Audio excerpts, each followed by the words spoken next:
Hello friends, स्वागत है आप सभी का भंडूरा स्टडी में। स्वागत है आपका एक और नई वीडियो में। देखिए, जो हमारी आज की वीडियो है उसका टॉपिक है संविधान सभा का गठन। इससे पहले जो हमने एक वीडियो बनाई थी जो कि एनिमेटेड वीडियो थी, उसमें हमने एक टॉपिक कवर किया था संविधान सभा की मांग। तो उससे आगे का जो पार्ट था उसको हम इस वीडियो में जो है डिस्कस कर रहे हैं। तो चलिए शुरू करते हैं। देखिए, कैबिनेट मिशन योजना के आधार पर नवंबर 1946 में संविधान सभा का गठन हुआ, जिसमें सीटों का बंटवारा जनसंख्या के आधार पर किया गया। ब्रिटिश प्रांतों में संविधान सभा के सदस्यों का चुनाव अनुपातिक प्रतिनिधित्व प्रणाली और एकल संक्रमणीय मत प्रणाली के आधार पर किया गया था। देखिए, ये वीडियो रिवीजन के पर्सपेक्टिव से काफ़ी बेनिफिशियल होने वाली है और आपको सिर्फ इस वीडियो को सुनते जाना है, अच्छे से जो है आपका रिवाइज हो जाएगा, इस बात की गारंटी मैं ले रहा हूँ। इसके बाद देखिए, जो संविधान सभा है, संविधान सभा का गठन जो है अंशतः निर्वाचित और अंशतः नामित सदस्यों के द्वारा किया गया था। अंशतः निर्वाचित से मतलब जो उस समय के जो ब्रिटिश प्रांत थे उनके द्वारा, और जो अंशतः नामित सदस्य थे, इसका मतलब है कि जो उस समय की जो रियासत थी उनके प्रमुख के द्वारा किया गया था। तो संविधान सभा में जो है ब्रिटिश प्रांतों से और जो रियासतों के प्रमुख थे इनके द्वारा जो है एक संविधान सभा बनाई गई, और ब्रिटिश प्रांतों में संविधान सभा के सदस्यों का निर्वाचन जो है उस समय की जो विधायिका हुआ करती थी उससे लिया गया था। और जो महात्मा गांधी जी हैं, मैंने काफ़ी जो स्टूडेंट हैं उनसे मैंने ये कहता हुआ सुना कि महात्मा गांधी, इस पर जो है मेरे कुछ मित्र भी थे, वे भी इस पर जो है डिस्कस कर रहे थे कि महात्मा गांधी संविधान सभा के सदस्य थे या नहीं थे। तो देखिए, जो महात्मा गांधी जी थे वो संविधान सभा के सदस्य नहीं थे। देशी रियासतों को जो है 93 सीटें दी गई थी, लेकिन ये 93 सीटें नहीं भर पाई थी क्योंकि उन्होंने जो है संविधान सभा से अलग रहने का फैसला कर लिया था। अगर हम बात करें देखिए संविधान सभा की संरचना की, तो संविधान सभा के सदस्यों की अधिकतम संख्या कैबिनेट मिशन के द्वारा निर्धारित की गई थी। इस मिशन का प्रस्ताव था कि प्रत्येक 10 लाख की जनसंख्या पर एक प्रतिनिधि होना चाहिए।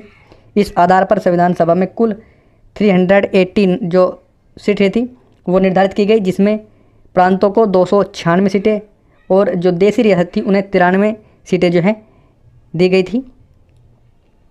जुलाई 1940 में प्रांतीय चुनाव हुए जो कि कैबिनेट मिशन योजना के अनुसार हुए थे, जिसमें कांग्रेस को 208 सीटें प्राप्त हुई थी, जबकि मुस्लिम लीग को 73 जो सीटें थी वो प्राप्त हुई थी, और पंजाब की जो यूनियनिस्ट पार्टी थी और जो बंगाल की कृषक प्रजा पार्टी थी इन्हीं को जो है एक एक सीटें प्राप्त हुई थी।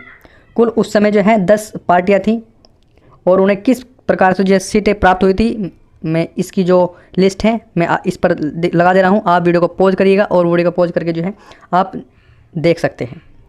इसके बाद जो है संविधान सभा की कार्रवाई।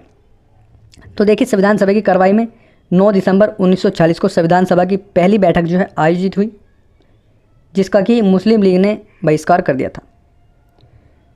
उस समय के जो वरिष्ठ सदस्य थे, जो सबसे वरिष्ठतम सदस्य थे, डॉक्टर सच्चिदानंद सिन्हा को संविधान सभा का अस्थायी अध्यक्ष चुना गया। अस्थायी अध्यक्ष की नियुक्ति जो है फ्रेंच की परंपरा होती है, उस फ्रेंच परंपरा के अनुसार की गई थी। इसके बाद 11 दिसंबर 1940 को डॉक्टर राजेंद्र प्रसाद को संविधान सभा का स्थायी अध्यक्ष चुना जाता है, और H.C. मुखर्जी और V.T. जो कृष्णमाचारी थे उनको उपाध्यक्ष के रूप में जो है चुना जाता है। इसके बाद बात आ जाती है उद्देश्य प्रस्ताव की। तो देखिए, उद्देश्य प्रस्ताव पंडित जवाहरलाल नेहरू ने 13 दिसंबर 1940 को संविधान सभा के ऐतिहासिक प्रस्ताव को प्रस्तुत करते हुए जो है इसको प्रस्तुत किया था। इसमें संविधान की संरचना के मूल तत्व और जो दर्शन थे वो निहित थे। इस प्रस्ताव को 22 जनवरी 1947 को संविधान सभा के द्वारा स्वीकार किया गया था। वर्तमान में अगर हम संविधान की बात करें तो देखिए, जो भारतीय संविधान है उसकी उद्देश्य का, या जिसको कि हम प्रेम्बल कहते हैं, इसी उद्देश्य प्रस्ताव का संशोधित रूप है। यानी जो उस समय पंडित जवाहरलाल नेहरू के द्वारा जो उद्देश्य प्रस्ताव प्रस्तुत किया गया था उसका ही संशोधित रूप जो है इस समय जो संविधान में विद्यमान है उद्देश्य का है। भारतीय स्वतंत्रता अधिनियम जो कि 1947 है, इसकी अगर हम बात करें तो देखिए जो देशी रियासत थे और जो बचे हुए मुस्लिम लीग जिसको कि इंडियन डोमिनियन थे, उसके सदस्य धीरे धीरे संविधान सभा से जुड़ने लगे, और जो आपका था 3 जून 1947 को माउंटबेटन योजना को स्वीकृति मिल गई। यह योजना भारत में जो विभाजन हुआ था उसके लिए थी। भारतीय संविधान स्वतंत्रता अधिनियम 1947, भारतीय स्वतंत्रता अधिनियम 1947 ने संविधान सभा की जो स्थिति इसमें बदलाव किया, और ये बदलाव जो थे, पहला जो बदलाव था, संविधान सभा एक संप्रभु संस्था बन गई जो स्वेच्छा से संविधान का निर्माण कर सकती थी। और जो दूसरा बदलाव था वो था संविधान सभा को जो है 2 प्रकार के कार्य सौंपे गए। दोनों कार्यों को अलग अलग रूप से करना था। पहला जो कार्य था कि भारत के लिए आम कानून का निर्माण करना, जो कि अंतरिम संसद का कार्य था। एक प्रकार से जो उस समय की संविधान सभा थी वो अंतरिम सरकार बना दी गई थी और उन्हें लागू करना जो है जीवी जो मावलंकर थे उनकी अध्यक्षता में प्रथम जो है जो जीवी मावलंकर थे उनको जो है प्रथम लोकसभा अध्यक्ष के रूप में चुना गया था। और जो दूसरा कार्य था वो था स्वतंत्र भारत के लिए संविधान का निर्माण करना, जिसमें डॉक्टर राजेंद्र प्रसाद की अध्यक्षता में जो है ये कार्य किया जाना था। और ये दोनों कार्य 26 नवंबर 1949 तक तो है जारी रहे। संविधान सभा से मुस्लिम लीग के सदस्य जो थे वो अलग हो गए और इसलिए संविधान सभा की जो सदस्य संख्या थी वो 389 से घटकर 299 रह गई। इसके अलावा देखिए जो संविधान सभा थे उसके कुछ अलग अन्य भी कार्य थे, उन पर भी अगर हम डिस्कस करें तो देखिए जो भारतीय संविधान था, संविधान सभा द्वारा मई 1949 को राष्ट्रमंडल में भारत की सदस्यता के लिए स्वीकृति प्रदान की गई। 22 जुलाई 1947 को राष्ट्रीय ध्वज को जो है अपनाया गया और 24 जनवरी 1950 को राष्ट्रगीत और जो आपका राष्ट्रगान है उसको अपनाया गया था।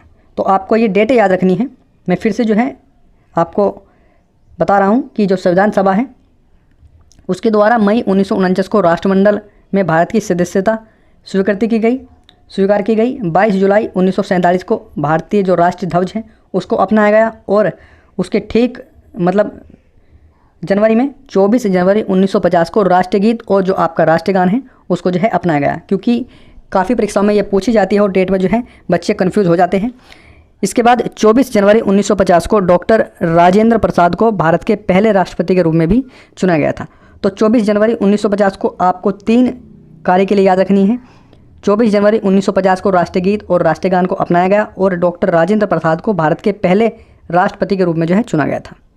इसके अलावा 24 जनवरी 1950 को संविधान सभा की अंतिम बैठक भी हुई, जबकि इसी संविधान सभा ने ही जो है इस संविधान सभा ने ही 26 जनवरी 1950 से लेकर आम चुनाव के बाद तक जो है नई संसद के गठन के रूप में जो है अंतरिम संसद के रूप में इसने कार्य किया था। मई 1952 तक जो है इसने अंतरिम संसद के रूप में भी कार्य किया था। देखिए जो भारतीय संविधान है इसके निर्माण की अगर समय की बात करें तो संविधान सभा जो संविधान निर्माण है इसमें कुल जो है 11 सत्र हुए और कुल समय की अगर हम बात करें यानी जब से संविधान बनना शुरू हुआ था और तब तक ख़त्म होता है तो इसमें 11 सत्र हुए थे और कुल समय की अगर हम बात करें तो 2 साल 11 महीने और 18 दिन का जो है इसे बनाने में समय लगा था। उस समय कुछ प्रमुख समितियाँ भी बनाई गई थी जो कि आपसे परीक्षा में पूछ लिया जाता है। एक समिति थी संघ शक्ति समिति और एक और समिति थी संघ संविधान समिति, एक तीसरी समिति थी राज्य समिति। मैं इन तीनों समिति को क्यों जो है आपको एक साथ बता रहा हूँ, क्योंकि इनके जो अध्यक्ष थे पंडित जवाहरलाल नेहरू थे। तो आपको ये नोट करना है कि संघ शक्ति समिति, संघ संविधान समिति और राज्य समिति, इनके जो अध्यक्ष थे ये आपके पंडित जवाहरलाल नेहरू थे। एक समिति थी प्रक्रिया नियम समिति और संचालन समिति, ये दोनों अलग अलग समिति थी। इन दोनों समिति के अध्यक्ष डॉक्टर राजेंद्र प्रसाद जी थे और प्रांतीय संविधान समिति के जो अध्यक्ष थे वो सरदार वल्लभ भाई पटेल थे। प्रारूप समिति के अध्यक्ष तो आप सभी को याद ही होंगे, डॉक्टर BR अम्बेडकर जी थे। और मूल अधिकार अल्पसंख्यकों, जनजातियों और बहिष्कृत क्षेत्रों के लिए जो परामर्शी समिति थी उसके जो अध्यक्ष थे वो थे सरदार वल्लभ भाई पटेल। इसके बाद संविधान सभा की जो है सभी समितियों में जो प्रारूप समिति थी वो सबसे महत्वपूर्ण थी और इसका गठन जो है आपका 29 अगस्त 1947 को किया गया था, जिसमें कि 7 सदस्य शामिल किए गए थे। संविधान जो था अगर उसके अंगीकरण की हम बात करें तो संविधान के प्रारूप के प्रत्येक प्रावधान पर जो है काफ़ी विस्तार से चर्चा की गई। बाद में इसे 26 नवंबर 1949 को अपनाया गया। उस समय इसमें सिर्फ जो है 301 उद्देशिका, 395 अनुच्छेद और 8 अनुसूचियाँ शामिल थी। संविधान के पूर्ण रूप में जो है अधिनियमित होने के बाद इसकी जो उद्देश्य की थी यानी जो आपका प्राइमबल था उसको लागू किया गया। और संविधान का जो प्रवर्तन है उसकी अगर हम बात करें तो देखिए संविधान के कुछ प्रावधान 26 नवंबर 1949 को जो है स्वतः ही यानी खुद ब खुद लागू हो गए थे। ये कुछ ऐसे अनुच्छेद थे जो कि 26 नवंबर 1949 को स्वतः ही लागू हो गए थे। इसके बाद संविधान का जो शेष प्रावधान थे वे 26 जनवरी 1950 को लागू हुए थे। उसका ये कारण था क्योंकि इसी दिन जो है 26 जनवरी 1930 को पूर्ण स्वराज्य दिवस मनाया गया था। इस दिन को जो है संविधान के प्रारंभिक संविधान को जो है इस दिन संविधान के शुरुआती के दिन तथा जो गणतंत्र दिवस था उसके रूप में मनाया जाता है। संविधान के लागू होने के बाद जो भारतीय स्वतंत्रता अधिनियम 1947 है और भारत सरकार अधिनियम 1935 है वे जो है एक प्रकार से पूर्ण रूप से जो है निरस्त हो गए। और इसके बाद कुछ जो महत्वपूर्ण तथ्य हैं जो कि वनडे एग्जाम में पूछ लिए जाते हैं उन पर भी थोड़ी डिस्कस कर लेते हैं। तो देखिए, जो भारतीय संविधान सभा थी उसका जो चिन्ह था वो हाथी था। Sir VN. राव संविधान सभा के संवैधानिक सलाहकार थे। H.V.R. आयंगर संविधान सभा के सचिव थे। S.N. मुखर्जी संविधान सभा के मुख्य प्रारूपकार थे और जो प्रेम बिहारी रायजादा थे वो संविधान के सुलेखक थे। नंदलाल बोस और जो B.R. सिन्हा थे उनके द्वारा संविधान के मूल संस्करण और जो उसकी सौंदर्यकरण था, जो उसकी सजावट थी, उसका कार्य किया गया था। वसंत कृष्ण वेद ने संविधान के जो मूल संस्करण थे उसका हिंदी में जो है लेखन किया था, सुलेखन किया गया था। तो आई होप आपको हमारी वीडियो पसंद आएगी। वीडियो पसंद आए तो वीडियो को लाइक करें, चैनल को सब्सक्राइब करें।